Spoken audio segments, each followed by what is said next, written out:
And I'm Lizzie. And we both have NF type 1. As many of you know, if you have NF, May is Neurofibromatosis Awareness Month. Yay! Strong way. I think there's still time to message your senators and your governors to make NF Awareness Month for your state officially, even though it's official everywhere anyway. But make them sign it anyway.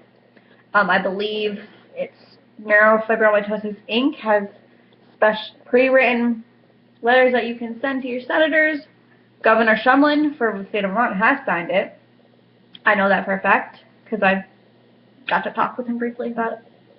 How cool is that? For those of you who don't know, neurofibromatosis type 1 affects 1 in 2,500. Sorry. 2,500. If there's any mistakes in this, we're not starting over because we've started over like 6 times already. But it's 2,500 to 3,000 births. It's more common than cystic fibrosis, muscular dystrophy, and I believe Huntington's combined. And it's the most common rare disease that you've never heard of. And it's NF type 1, which is what we're going to focus on for this video, is caused on the genetic chromosome number 17. And it's specifically the protein neurofibromin, which acts as a tumor suppressor, but in all cases, it's not doing its job and it's mutated. Neurofibromin is what stops cells from dividing and growing too rapidly or uncontrolled. Hence the growth of plexiform tumors or just tumors in general. Like neurofibromas, which is that dark spot, if you can see it.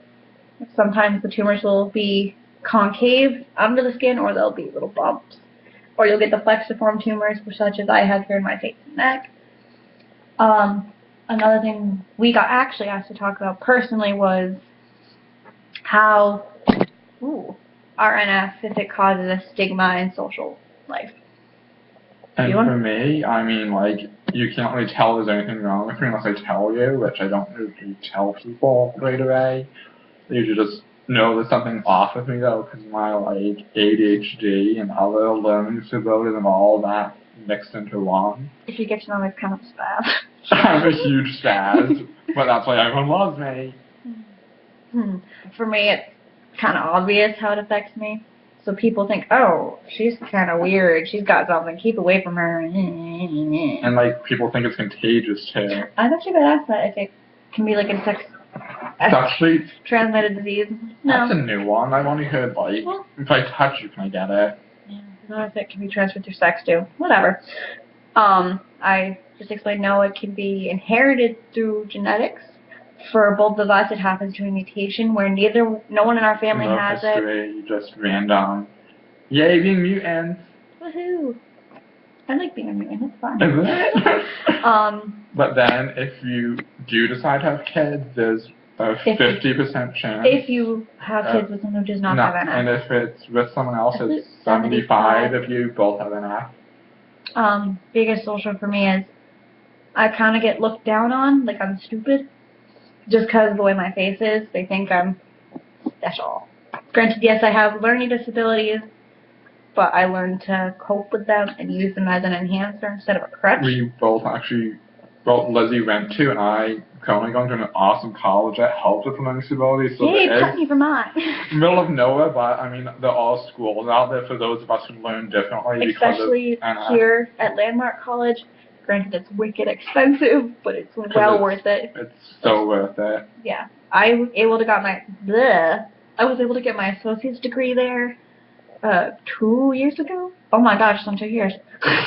And if I didn't come here, I would have failed out of any other college that I would have gone to because college is really tough. I know, because I failed out of 2 of them. 2 of them. I'm sorry, my spatial awareness is really off. I actually had, part of the way NF affects me is I have some skin covering my eye right here, so I can't. My spatial awareness is really, really bad. But I can drive perfectly fine. She's an amazing driver. I've been in the college. No, I've been in the college here a few times. You haven't killed me yet. You got a little brown on your nose.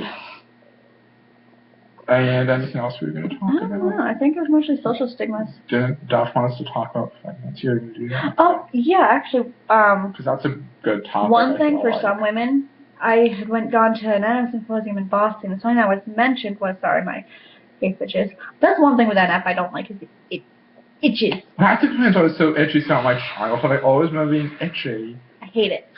Especially what the tumors causes are. that? I don't know. It's just itchy. I'm itchy. Ah. Good job. Tumor growth is more enhanced by hormones, and they mention that some women are affected by the depot shot, where tumor growth. Not all. I just heard that some women get affected by it. And there are some articles that tell how pregnancy can be affected with tumors in women with neurofibromatosis. But it's nothing really, something to look into on your own. But most articles will point at the bad sides. But try to find the ones that look toward the good. I think that's it for now, and stay tuned for more updates from me, because Lizzie's just visiting me now, so she'll make videos when she can. I have 2 YouTube accounts. I have one video talking about how NF affects me, and I think I'll put the link for that one down here. Link down I don't have access to that account anymore. I forgot the password, and I have another one where I have another update video, and I'm going to be making one soon. And we'll just put the links in the description. And we're going to put another one for Lily's video. Yeah, and I'll put a friend's video. She made an awesome video, so look for that too. Right. Thank you. Thanks. Hope this was